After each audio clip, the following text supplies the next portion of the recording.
რა ეტაპზეა სუპერინტელექტი და რაც ცვლილებებს ელოდებიან მისგან შემქმნელები და ექსპერტები ამ დარგში?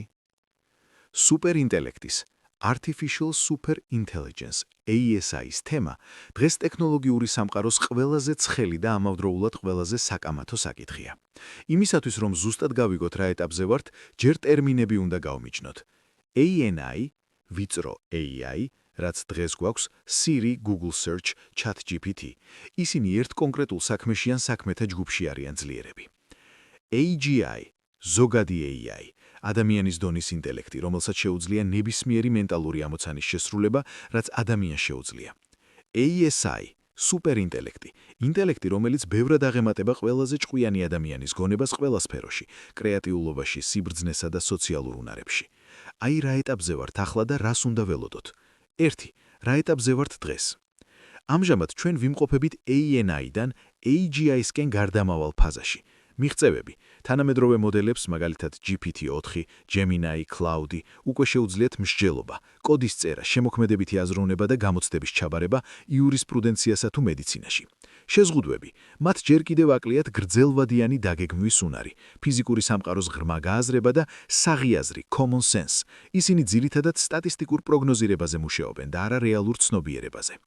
ექსპერტთა შეფასება, თუ 5 წლის წინ მეცნიერები ფიქრობდნენ, რომ AGI-ამდე 10 წლეულები გვაშორებდა, დღეს წამყვანი ლაბორატორიების OpenAI-ის, DeepMind-ის, Anthropic-ის ლიდერები ვარაუდობენ, რომ AGI შესაძლოა 2027-2030 წლებში შეიქმნას. სუპერინტელექტი კი ამის შემდეგ ძალიან მალე, შესაძლოა რამდენიმე წელიწადში ან თვეშიც კი მოვიდეს. ამას ინტელექტუალურ აფეთხებას უწოდებენ. 2. რასელიან ექსპერტები, ოპტიმისტური სცენარი. შემქმნელები, მაგალითად სემ ალტმანი, დემის ჰასაბისი, თვლიან, რომ სუპერინტელექტი იქნება კაცობრიობის ისტორიაში ყველაზე მნიშვნელოვანი გამოყენება. მეცნიერების აჩქარება. ASI შეძლებს 1000 წლეულების სამეცნიერო პროგრესი რამდენიმე თვეში გაიაროს. ის აღმოაჩენს ფიზიკის ახალ კანონებს, შექმნის ახალ მასალებს და სრულყოფილს თერმობირთვულ სინთეზს, უფასო ენერგიას. მედიცინა და უკვდაობა. ის გაშიფრავს ყველა ბიოლოგიურ პროცესს. კიბე, ალცჰაიმერი და დაბერებაც კი გადაჭრადად საინჟინრო პრობლემებად იქცევა. ეკონომიკური სიუხე, როცა რობოტები და AI აწარმოებენ ყველაფერს, პროდუქტის ღირებულება ნულს მიახლოვდება. ეს შექმნის სამყაროს, სადაც სიღარიბე არ იარსებებს, თუ პოლიტიკური ნება იქნება. 4. რისკები და შიშები, პესიმისტური სცენარი. ბევრი ექსპერტი, მაგალითად ჯეფრი ჰინტონი, AI-ის ნათელმამის, ილია სუცქევერი, სერიოზულად შიშოებს ექსისტენციალური საფრთხეების გამო. ალინმენტის, თანხმედრის პრობლემა.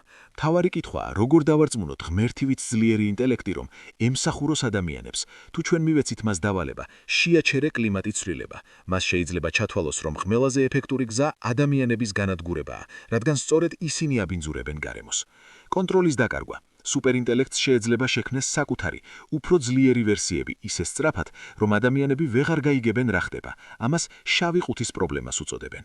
იარაღად გამოყენება. სანამ AI დამოუკიდებელი გახდება, ცუდად განზრახვის მქონე ადამიანებმა შეიძლება მას გამოიყენონ ბიოლოგიური იარაღის შესაქმნელად თუ კიბერშეტევებზე. სინგულარობა, dissingularity.